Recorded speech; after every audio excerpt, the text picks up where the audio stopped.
হাজারো ব্যথা বেদনার পরে ফিরে আসুনি তুমি আপন ঘরে, দিনের আলো তুমি ছড়িয়ে দিতে চলে গেলে মদিনায় মক্কা ছেড়ে। হে রাসূল তোমাকে ভুলি আমি কেমন করে। আল্লাহুম্মা সাল্লি আলা সাইয়্যিদিনা ওয়া আলা আলি সাইয়্যিদিনা মাওলানা মুহাম্মদ বালাগাল উলা বিকামালিহি কাশাফাদ দুজা বিজামালিহি হাসনাত জামিউ খিসালিহি সাল্লু আলাইহি ওয়া আলিহি বালাগাল উলা কাশাফাদ দুজা বিজামালিহি হাসনাত জামিউ খিসালিহি সাল্লু আলাইহি ওয়া আলিহি। আলহামদুলিল্লাহ। আল্লাহ রাব্বুল ইজ্জত ওয়াল জালালের দরবারে লাখ কোটি শুকরিয়া জ্ঞাপন করছি যে মহান রব্বুল ইজ্জত ওয়াল জালাল আজকে আমাদেরকে পবিত্র জিলহজ মাসের প্রথম জুমায়, জিলহজ মাসের 7 তারিখে পবিত্র জুমার দিনে যে আল্লাহ রাব্বুল আলামিন আজকে আমাদেরকে 10 মায়ের 10 সন্তানকে যে আল্লাহ পাক ভালোবেসে মহব্বত করে আদর করে সুস্থ রেখে যে আল্লাহ পাক আমাদেরকে আল্লাহ পাকের পবিত্রকর মসজিদে আসা এবং বসার তৌফিক দান করেছেন, এই জন্য আমরা মন থেকে অন্তরের অন্তঃস্থল থেকে সকলে মিলে পড়ছি আলহামদুলিল্লাহ। সমস্ত প্রশংসা মহান আল্লাহ রাব্বুল ইজ্জত ওয়াল জালালের জন্য, যিনি আসমান জমিন কুল কায়নাত সৃষ্টি করেছেন, যিনি মহিয়ান গরিয়ান, যিনি আপনার আমার প্রয়োজন মিটিয়েছেন, যিনি আমাকে সুস্থ রেখেছেন, আপনাকে সুস্থ রেখেছেন, যিনি হায়াতের মালিক, মওতের মালিক, যিনি গোটা জিন্দেগির মালিক। আপনার আমার যত কিছু প্রয়োজন সব প্রয়োজনের মালিক একজন, চিল্লায় বলেন তিনি কে? আল্লাহ। আবার পড়ছি আলহামদুলিল্লাহ। আল্লাহ রাব্বুল আলামিন বলছেন লা ইন শাকারতুম লা আযীদান্নাকুম ওয়া লা ইন কাফারতুম ইন্না আযাবি লাশাদীদ। আল্লাহ পাক বলেন, বান্দা আমি তোমাকে নিয়ামত দিয়েছি, নিয়ামত পাওয়ার পরে তোমরা শুকরিয়া আদায় করো, প্রশংসা আদায় করো। যদি তোমরা প্রশংসা আদায় করতে পারো তাহলে তোমাদেরকে আমি নিয়ামত বাড়াইয়া দিব। লা আযীদান্নাকুম, তোমাদের নিয়ামত আমি কি করে দিব? বাড়াইয়া দিব। আর যদি পক্ষান্তরের নিয়ামতের শুকর আদায় না করো, ওয়ালা ইন কাফারতুম ইন্না আযাবি লাশাদীদ, তোমাদের থেকে আমি আল্লাহ নিয়ামত ছিনিয়ে নিয়ে যাব। শুধু তাই নয়, ইন্না আযাবি লাশাদীদ, আমি তোমাদেরকে কঠিন শক্ত আযাবের মধ্যে গ্রেফতার করব। জোরে বলেন নাউযুবিল্লাহ। যেন আমরা যেন সব সময় আল্লাহ পাকের শুকরিয়া আদায় করতে পারি, আল্লাহ পাক সেই তৌফিক আমাদেরকে দান করুক। জোরে বলেন আমিন। সম্মানিত পীর ভাইরা আমার, শিক্ষিত সমাজ, আপনারা জানেন এই মাস আরবি মাস ক্যালেন্ডার অনুযায়ী মাস কি মাস? জিলহজ মাস। সবাই বলেন না কি মাস? জিলহজ মাস। এই জিলহজ মাস সম্পর্কে আপনারা অনেক গুরুত্বপূর্ণ আলোচনা আপনাদের ইমাম এবং খতিব সাহেবের জবান থেকে শুনেছেন, গুরুত্বপূর্ণ বয়ান শুনেছেন। আমার তেমন কোনো জ্ঞান নেই, তারপরও আপনাদের দোয়া এবং ভালোবাসায় ইনশাআল্লাহ যেহেতু মিম্বারে বসছি, যে কথাগুলি বলবো আজকে সে কথাগুলি আমার এবং আপনার খুবই প্রয়োজন, খুবই গুরুত্বপূর্ণ। আর এই মসজিদে আমি নতুন হিসাবে আজকে জুমার আলোচনা করতেছি, আমার ভুলভ্রান্তি হতে পারে, তারপর আমি আপনাদেরকে উদারত আহ্বান জানাবো, আমি আজকে যে কথাগুলি বলবো সেগুলি ইনশাআল্লাহ আমরা মানার চেষ্টা করব। বলেন ইনশাআল্লাহ। সম্মানিত ভাইয়েরা আমার, এই মাসটা হচ্ছে জিলহজ মাস। সবাই বলেন এই মাসটা কি মাস? জিলহজ মাস। আর বাংলা মাস জ্যৈষ্ঠ মাস বলি আমরা। আর ইংরেজি মাস কি মাস? এটা জুন মাস। আজকে জুন মাসের 14 তারিখ। সম্মানিত ভাইয়েরা আমার, এই জিলহজ মাসে যে কতগুলো আমল রয়েছে, আল্লাহ রাব্বুল আলামিন আমাদের কত আমল দিয়েছেন। জানাবে আমাদের প্রিয় নবী জানাবে মুহাম্মদুর রাসূলুল্লাহ সাল্লাল্লাহু আলাইহি সাল্লাম এই জিলহজ মাসে গুরুত্বপূর্ণ বেশি বেশি আমল করতেন। বলেন সুবহানাল্লাহ।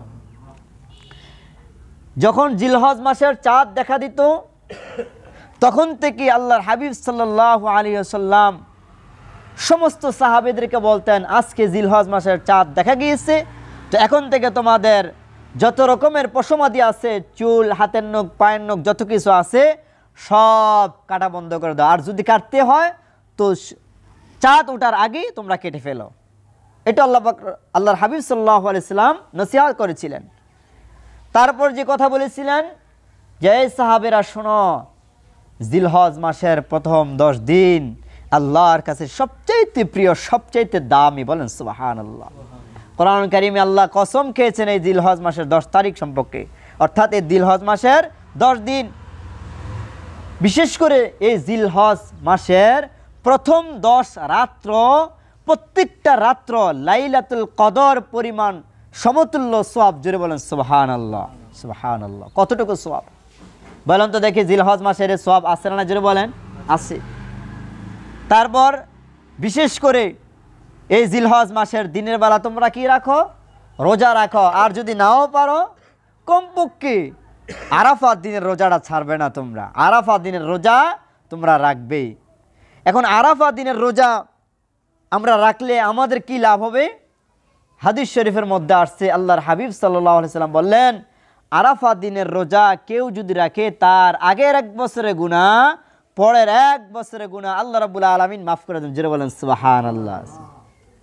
তারপর আসতেছে বিশেষ করে হজ। এই যে হজ পালন করতে যায় মানুষ, হজ পালন করে কি করে না? কোন মাসে পালন করে হজ? এই জিলহজ মাসে হজ পালন করে। এই হজ পালন করে হাজী সাহেবরা, এর মধ্যে আরেকটা গুরুত্বপূর্ণ আমল, সেটা হচ্ছে কি বলেন তো দেখি সবাই? কুরবানি। সবাই বলেন কি? কুরবানি। এই কুরবানি, এই সম্পর্কে আল্লাহ রাব্বুল আলামিন কোরআনুল কারীমে বিভিন্ন সূরায় বিভিন্ন জায়গায় আয়াতে কারিমা নাজিল করেছেন। আর এই কুরবানির ইতিহাস আমরা জানি শুধু ইব্রাহিম আলাইহিস সালামের ইতিহাস, এতটুক নাকি শুধু? এই কুরবানির ইতিহাস পৃথিবী শুরু লগ্ন থেকে এই কুরবানির ইতিহাস। হযরত আদম আলাইহিস সালামের প্রিয় সন্তান হাবিল এবং কাবিল, তাদের 2 ভাই থেকেও শুরু হয়েছে কুরবানি। বলেন না সুবহানাল্লাহ। এই কুরবানির ইতিহাস, কুরবানি কেন, এই কুরবানি কেন দিবেন আপনি আমি? কুরবানি দেওয়ার কারণ কি? আল্লাহ রাব্বুল আলামিন বলছেন, এই কুরবানি তো তুমি যদি দাও তাহলে এই কুরবানি দিলে পড়ে, শোনো, এই কুরবানির গোশত, কুরবানির রক্ত আল্লাহর কাছে পৌঁছান। আল্লাহ কোরআনে বলছেন, লা ইয়ানালাল্লাহা লুহুমুহা ওয়ালা দিমাউহা ওয়ালাকিন ইয়ানালুত তাকওয়া মিনকুম। আল্লাহ রাব্বুল আলামিন বলছেন, এই কুরবানির গোশত, এই কুরবানির রক্ত কোনোটাই আল্লাহ রাব্বুল আলামিনের কাছে পৌঁছায় না, যেটা পৌঁছায় সেটা হচ্ছে তাকওয়া। সেটা কি? জোরে বলেন সবাই, বলেন সেটা কি? তাকওয়া। যার দিলের মধ্যে তাকওয়া আছে, সেই দিলওয়ালা, মনওয়ালা, ইমানওয়ালা ব্যক্তি যারা কুরবানি করবে, ওই কুরবানি আল্লাহ রাব্বুল আলামিনের কাছে গ্রহণযোগ্য হবে। কোন সুবহানাল্লাহ। সেই কুরবানি আল্লাহর কাছে গ্রহণযোগ্য হবে, কবুল হবে, কবুলিয়াত হবে। এখন এই কুরবানি জোরে কবুল হয় না। অধিকাংশ মানুষ আমরা যারা এখানে আছি, অধিকাংশ মানুষ আমরা এখানে যারা আছি এবং যারা বাড়ির মধ্যে আছে, অধিকাংশ মানুষ আমরা লক্ষ লক্ষ টাকা খরচ করে কুরবানি করব। আমরা কুরবানি কোন নিয়তে করব তাও জানি না। কুরবানি করব ঠিকই, কিন্তু আল্লাহর সন্তুষ্টির জন্য। এমন কিছু মানুষ আছে আল্লাহর সন্তুষ্টি করার জন্য কুরবানি করে না। এখানে নাও থাকতে পারে যে শুধুমাত্র মানুষকে দেখানোর জন্য কুরবানি করে। সম্মানিত ভাইয়েরা আমার, আল্লাহর কোন বান্দা বান্দি যদি মানুষকে দেখানোর জন্য কুরবানি করে, কোন মানুষ যদি মানুষকে দেখানোর জন্য কুরবানি করে, কুরবানি করতে পারবে, লক্ষ টাকা খরচ করতে পারবে, তার কুরবানি 1 পয়সাও কবুল হবে না। 1 পয়সাও কি হবে না? কবুল হবে না। হাবিল এবং কাবিল 2 ভাই। হাবিল বলতেছি, আল্লাহ আমাকে যেটা সিদ্ধান্ত দিয়েছে, আমার বাবা আমাকে যেটা সিদ্ধান্ত দিয়েছে সেটাই মানব। পক্ষান্তরে তার ভাই কাবিল, সে বলতেছে না, আল্লাহ আমাকে যা দিয়েছে, অতএব আমার বাবা যা দিয়েছে আমি সেটার মধ্যে একমত না, আমি মানতে রাজি না, আমি মানতে রাজি না। এবার আল্লাহ পাকের পক্ষ থেকে অর্ডার আসলো, আদম আলাইহিস সালামের উপরে অর্ডার আসছে, হুকুম আসছে, যেহেতু তারা মানতে রাজি না, তাদের উপরে কুরবানি করে দাও, পরীক্ষা দিয়ে দাও। এখন কি পরীক্ষা? তাদেরকে অর্ডার দিল, হে হাবিল এবং কাবিল, তোমাদের যা বস্তু আছে অথবা দুম্বা আছে অথবা যা কিছু আছে, তোমরা এটাকে জবাই করে সেটা কোনো পাহাড়ের মধ্যে রেখে দাও। যেই বস্তুটা পুড়ে ছারকার হয়ে যাবে, যার বস্তুটা পুড়ে ছারকার হয়ে যাবে, সেটা গ্রহণযোগ্যতা হয়ে যাবে, সেটা কবুল হবে। বলেন সুবহানাল্লাহ। আর যেটা পুড়ে ছারকার হবে না, জবাই করার পরে পড়ে থাকবে, কেউ ধরবেও না, কোনো কিছু করবে না, মনে রাখবা তার কুরবানি, তার পরীক্ষা হবে না, তারটা হবে না। এমন করতে করতে হাবিলের কুরবানি রেখে যাওয়া পশু পুরে ছারকার হয়ে গেছে, অর্থাৎ কি হয়ে গেছে? কবুল হয়ে গেছে। বলেন আলহামদুলিল্লাহ। তার যে ভাই কাবিল, ছোট ভাই কাবিল, এবার তার যে পশু সেটা কবুল হয় নাই, সেটা পুরে ছারকার হয় নাই, সেটা কোনো কিছু হয় নাই। এবার কাবিল মানতেছে না, কয় না আমারটা কেন কবুল হলো না, আমি তো তোমাকে মেরে ফেলবো। কন্যা উজবিল্লাহ। হাবিলকে মেরে ফেলবে, হাবিলকে শেষ করে ফেলবে। আচ্ছা বলেন তো দেখি, এই যে কাবিল যে কাজটা করতেছে, এটা কি ন্যায় না অন্যায়? সবাই বলেন না, ন্যায় না অন্যায় কাজ করতেছে? সে জোরে তারটা সে জোরে কি করবে? কবুল করে ফেলবে। আসলে কি আল্লাহ রাব্বুল আলামিন কি বলেছেন যে জোরে যদি কেউ জোর জবরদস্তি করে সেটা আমি কবুল করব? না, কখনো না। কোনো ব্যক্তি যদি জোর জবরদস্তি করে কোনো কিছু করে, সেটা আল্লাহ কখনো গ্রহণযোগ্যতা করেন না, দেয় না। আল্লাহ পাক সাফ জানিয়ে দিলেন, কাবিল যতটুকু জোর জবরদস্তি করুক না কেন, কাবিল যা করুক না কেন, সেটা তার অন্যায় হবে। অন্যায় তিনি মানতে নারাজ, তার ভাই হাবিলকে তিনি সরাসরি হত্যা করে ফেলেন। কন্যা উযুবিল্লাহ, হত্যা করে ফেলছেন। চিন্তা করেন, তিনি জোরে কবুল করাবেন তার কুরবানি। আসলে কি জোরে কুরবানি হয়? হয় না। ওখান থেকে আমাদের শিক্ষা হলো, জোরে কুরবানি হয় না। আল্লাহ পরীক্ষা করেন, পরীক্ষার জন্য আমাদেরকে কুরবানি দেন। আপনারা সকলেই জানেন, বিভিন্ন পয়গম্বরদেরকে আল্লাহ রাব্বুল আলামিন পরীক্ষা করেছেন, তারা ত্যাগ তিতিজ্ঞার মাধ্যমে তারা পাশ হয়েছেন। করেন সুবহানাল্লাহ। তারা সর্বোচ্চ পরীক্ষা দিয়েছেন, সর্বোচ্চ ত্যাগ তিতিজ্ঞা করেছেন, কষ্ট করেছেন, মুজাহাদা করেছেন। আল্লাহ পাক যা অর্ডার দিয়েছেন তারা অক্ষর অক্ষরে তারা পালন করেছেন। করেন সুবহানাল্লাহ। পরীক্ষা তারা উত্তীর্ণ হয়েছেন, পাশ হয়েছেন। কুরবানি অর্থই কি বলেন তো? ত্যাগ, ত্যাগ করা, নিজের আপন বস্তুকে ত্যাগ করা, মায়া মোহাব্বতের জিনিসকে ত্যাগ করে দেওয়া, ভালোবাসা মোহাব্বতের জিনিসকে ত্যাগ করে দেওয়া। মন চাইছে তো না আমি এটা করব না, এটা ত্যাগ করে দিলাম।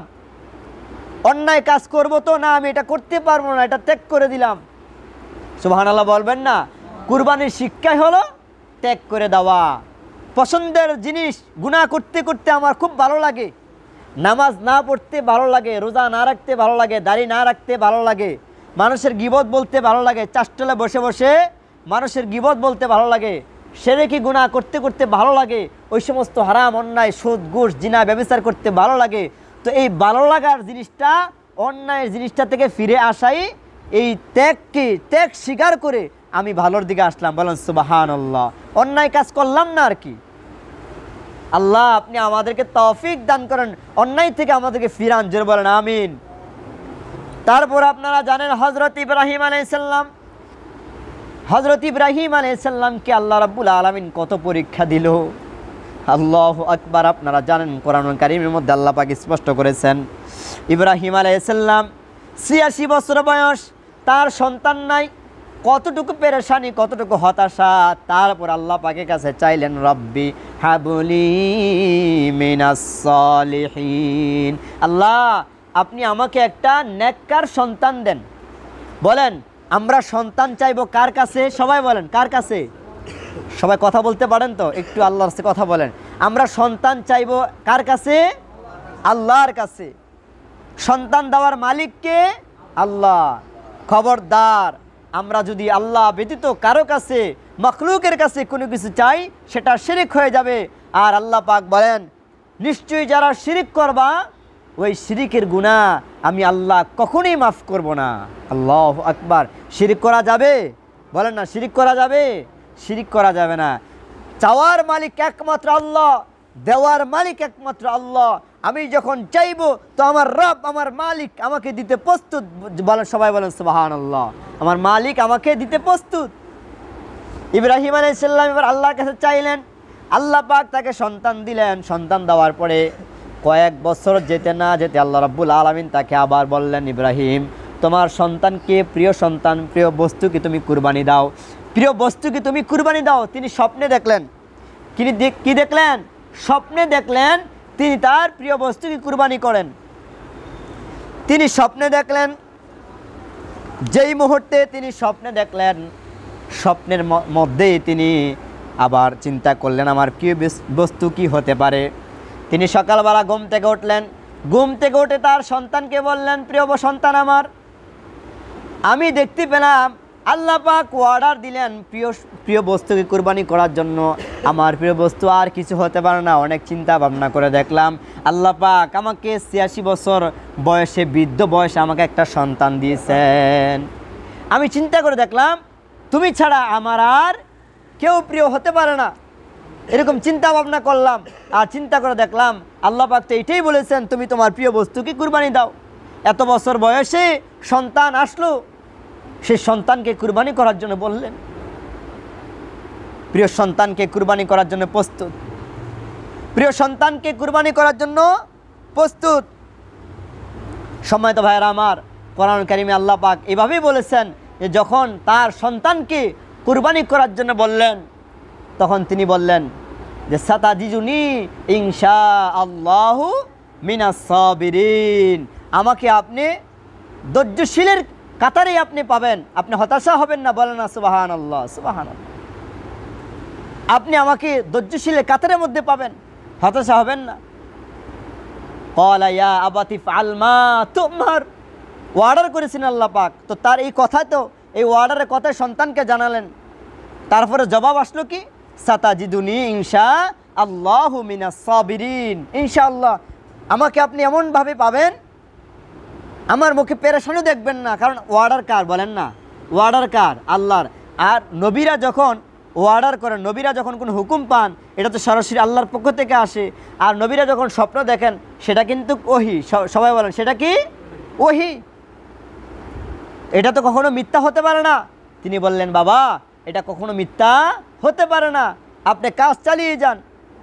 তবে বাবা আমাকে আপনি জবাই করবেন, আমাকে আপনি কুরবানি করবেন, কোনো আফসোস নাই। তবে বাবা আমার হাত পাগুলি আপনি বেঁধে নেবেন, আমার হাত পা বেঁধে নেবেন, আমার চক্ষুগুলি বেঁধে নেবেন, আমার পা বেঁধে নেবেন। বাবা আপনি মুরব্বী মানুষ, যদি আমার হাত পা লেগে আপনার কোনো অঙ্গ প্রত্যঙ্গের মধ্যে ব্যথা লাগে, তাহলে তো বরদোয়া হতে পারে। আল্লাহ পাক কোরআনে বলছেন যে কোনোদিন কোনো সন্তান যেন তার পিতা মাতাকে আঘাত না করে, কোনোদিন যেন তার পিতা মাতাকে ধমক না দেয়, কোনো সন্তানের কারণে যেন পিতা মাতা কোনোদিন কষ্ট না পায়। এই পিতাজি আপনি আমাকে হাত পা বেঁধে নেবেন আর চক্ষুগুলি বেঁধে নেবেন। তবে চক্ষুগুলি বাঁধবেন এই কারণে আপনি ৮৬ বছর বয়সে, বৃদ্ধ বয়সে আমাকে পেয়েছেন, আপনার মায়া লাগতে পারে। যেহেতু আমরা মানুষ, মানুষের তো মায়া লাগে, লাগে কি লাগে না জোরে বলেন? মানুষের মায়া লাগে। প্রিয় বাবা আপনি আমার হাত পা বাঁধবেন, আবার চক্ষুগুলি বাঁধবেন, কারণ যদি মায়া লাগে তাহলে আপনার কুরবানি করতে আপনার হাত পাও কাঁপবে। এরকম দুর্বল হতে পারেন। আল্লাহ পাক আপনাকে অর্ডার করেছেন, আল্লাহ পাক আপনাকে যতগুলি পরীক্ষা করেছেন, প্রত্যেকটা পরীক্ষা আপনি ফাঁস হয়েছেন। বলেন সুবহানাল্লাহ। আল্লাহ পাক রব্বুল আলামিন ইব্রাহিম আলাইহিস সালামকে পরীক্ষা করেছিলেন। কখন মনে আছে কিনা আপনাদের? নমরুদের অগ্নিকাণ্ডের মধ্যে ইব্রাহিম আলাইহিস সালামকে আক্রমণ করে দিলেন। আল্লাহ পাক যখন অর্ডার করলেন যে ইব্রাহিমকে যখন অগ্নিকাণ্ডের মধ্যে ফালালেন, তখন তিনি পেরেশান হয়ে গেলেন, আরে এখন আমার কি হবে? তখন আল্লাহ পাক কোরআন কারীমের আয়াত নাযিল করেছেন, এই আগুন ইব্রাহিম আলাইহিস সালামের পশমও ছিটতে পারে নাই, পশমও পুড়তে পারে না। জোরে বলেন সুবহানাল্লাহ। কুলনা ইয়া নারু কুনি বারদাও ওয়া সালামান আলা ইব্রাহিম। ইব্রাহিম আলাইহিস সালামকে আল্লাহ পাক সেখানে শান্তির ব্যবস্থা করে দিয়েছেন। জোরে বলেন সুবহানাল্লাহ। এটা একটা পরীক্ষা। আবারও পরীক্ষা দিয়েছিলেন ইব্রাহিম আলাইহিস সালামের সন্তান যখন সবেমাত্র হয়েছে তখনও পরীক্ষা দিয়েছিলেন এই সন্তান এই বিবিকে রেখে এই মরুর প্রান্তরে তিনি একা রেখে আহারে একা একা আল্লাহর ওয়ার্ডারে তিনি এই সন্তান অবুজ সন্তানকে তার স্ত্রীকে রেখে চলে গেলেন। আপনারা জানেন না ঘটনা, সময় নাই সেই ঘটনা আমি বলবো না আপনাদেরকে। তবে ইব্রাহিম আলাইহিস সালামকে আল্লাহ পাক যত পরীক্ষা করেছেন সব পরীক্ষায় তিনি কি ফেল করেছেন না? সবাই বলেন ফেল করেছেন না? 100 তিনি ফাঁস করেছেন, বলেন সুবহানাল্লাহ। ইব্রাহিম আলাইহিস সালামের মতো ঈমান আমাদের থাকার দরকার আছে না? জোরে বলেন। অবশ্যই আছে। ইব্রাহিম আলাইহিস সালামের সন্তানকে যখন হাত পা বেঁধে কোরবানি করার প্রস্তুতি নিলেন, আল্লাহ পাক বললেন আমি খুশি হয়ে গেলাম, আমি খুশি হয়ে গেলাম। ইব্রাহিম খলিল যে পরীক্ষা দিয়েছে আমি খুশি হয়ে গেলাম। আল্লাহ রাব্বুল আলামিন দুম্বা এনে সেই ছুরির নিচে ইসমাইলের জায়গায় দুম্বা জবাই করে দিলেন। জোরে বলেন সুবহানাল্লাহ, সুবহানাল্লাহ। ফালাম্মা আসলামা ওয়া তাল্লাহু লিল জাহিম ওয়া নাদাইনাহু আইয়া ইব্রাহিম। তাদের এই কর্মকাণ্ডের মধ্যে আল্লাহ সন্তুষ্ট হয়ে গেছে, খুশি হয়ে গেছে, বলেন সুবহানাল্লাহ। আল্লাহ কি হয়ে গেছে? সন্তুষ্ট হয়ে গেছে, খুশি হয়ে গেছে। আমাদেরকে আমরা যারা এখানে আছি আমরাও ইব্রাহিম আলাইহিস সালামের মতো কুরবানি করতে হবে। আমরা যে পশুত্ব কুরবানি করি, আমরা যে পশু কুরবানি করি, আমরা যে বস্তু কুরবানি করি, আমরাও সেই মায়া মোহাব্বত করে পশু যখন কুরবানি করব সেই পশুর প্রতি মায়া মোহাব্বত করব আর কুরবানি করব নির্বেজাল, কুরবানি করব নির্বেজাল। যতক্ষণ শরিক হব আমরা প্রত্যেকটা শরিকের সাথে বসে আলাপ আলোচনার সঙ্গে কথা বলবো। একজন শরিক যেন উল্টাপাল্টা কথা না বলে। কেউ যদি বলে আমি তো কুরবানি দিতাম না, আমার কুরবানি দেওয়ার কারণ হচ্ছে আমার ছেলে আছে, মেয়ে আছে, নায়নাতকুর আছে, আমার মেয়েরা আসবে, কসম, এই সমস্ত বায়না দিয়ে যারা কুরবানি দেয় তাদের কুরবানি কবুল হবে না। কুরবানি দিতে হবে একমাত্র শুধুমাত্র কেবলমাত্র কার জন্য? আল্লাহর জন্য। আল্লাহ পাক বলেছেন ইন্না সলাতি ওয়া নুসুকি ওয়া মাহইয়ায়া ওয়া মামাতি লিল্লাহি রাব্বিল আলামিন। বলো আমার নামাজ, আমার কুরবানি, আমার যা কিছু আছে সবই আল্লাহ রাব্বুল আলামিনের জন্য নিবেদিত। জোরে বলেন সুবহানাল্লাহ। আমার নামাজ, আমার কুরবানি, আমার ভালো মন্দ, খায়রিহি ওয়া শাররিহি মিনাল্লাহি তাআলা ওয়াল বা'সি বা'দাল মাউত, আমার যা কিছু আছে সবই আল্লাহ রাব্বুল আলামিনের জন্য নিবেদিত। জোরে বলেন সুবহানাল্লাহ। আমরা আল্লাহর জন্য করতে রাজি আছি তো ইনশাআল্লাহ? বলেন আমরা আল্লাহর জন্য করতে রাজি আছি তো ইনশাআল্লাহ? আল্লাহ পাক আমাদের সকলকে আল্লাহর জন্য, আল্লাহর সন্তুষ্টির জন্য কুরবানি করার তৌফিক দান করুক। জোরে বলেন আমিন। আর আমরা যদি আল্লাহর সন্তুষ্টির জন্য কুরবানি না করতে পারি, আল্লাহর সন্তুষ্টির জন্য গুনাহ না ছাড়তে পারি, ত্যাগ স্বীকার না করতে পারি, শুধু গুনাহ করতে থাকি, শুধু কবিরা গুনাহ, সগীরা গুনাহ, শিরক, বেদাত, গীবত, শেকায়াত, জুলুম, নির্যাতন, অন্যায়, মানুষের হক নষ্ট করি, নফসের খায়েশাতে পড়ে, তাহলে তো আমাদের ত্যাগ হলো না। হলো? সবাই হলো? শুধু কুরবানি আসলে কুরবানি করলাম তাহলে তো হবে না। আল্লাহ পাক রব্বুল আলামিন আমাদের সকলকে, আমরা যারা এখানে আসছি এবং বাড়িতে যারা আছি, আমাদের সকলকে আল্লাহর সন্তুষ্টির জন্য প্রত্যেকটি কাজ কর্ম করার তৌফিক দান করুক। জোরে বলেন আমিন। আর জোরে বলেন, সবাই বলেন আমিন। ওয়া আখির দাওয়ানা